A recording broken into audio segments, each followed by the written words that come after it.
প্রকৃতির এক অদ্ভুত সমীকরণে বঙ্গোপসাগরের বুক চিরে জেগে উঠছে বিশাল এক নতুন ভূখণ্ড। একদিকে জলবায়ু পরিবর্তনের ধাক্কায় বিশ্বজুড়ে উপকূল ডুবে যাওয়ার শঙ্কা, অন্যদিকে হিমালয় থেকে নেমে আসা শত শত কোটি টন পলির জাদুতে বাংলাদেশের মানচিত্রে যুক্ত হচ্ছে একের পর এক নতুন ভূমি। ১৯৮৪ থেকে ২০২৫ সালের স্যাটেলাইট চিত্র বলছে কেবল নোয়াখালী ও এর আশেপাশেই ইতিমধ্যে স্থায়ী রূপ নিয়েছে প্রায় ৮০০ বর্গ কিলোমিটারের এই বিশাল এলাকা, যা আয়তনে সিঙ্গাপুর বা মালদ্বীপের চেয়েও কম নয়।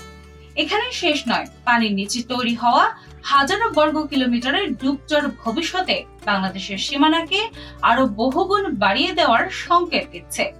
তবে সমুদ্রের এই উপহার পাওয়ার আনন্দেই থেমে নেই বাংলাদেশ, কারণ পেছনে রয়েছে দক্ষিণ তালপট্টি দ্বীপ হারানোর তেতো ইতিহাস। মানচিত্রের এই নতুন অর্জন যাতে কোনো প্রতিবেশী আগ্রাসনে হাতছাড়া না হয়, সেজন্য সমুদ্র ও আকাশে গড়ে তোলা হচ্ছে দুর্ভেদ্য প্রতিরোধ ব্যবস্থা।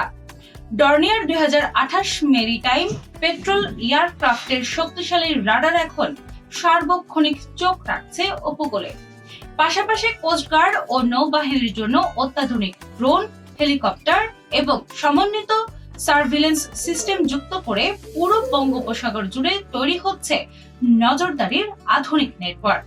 প্রকৃতির এই আশীর্বাদ রক্ষা করে নতুন দিগন্তের দিকে হেঁটে যেতে শক্ত হাতেই হাল ধরেছে বাংলাদেশ।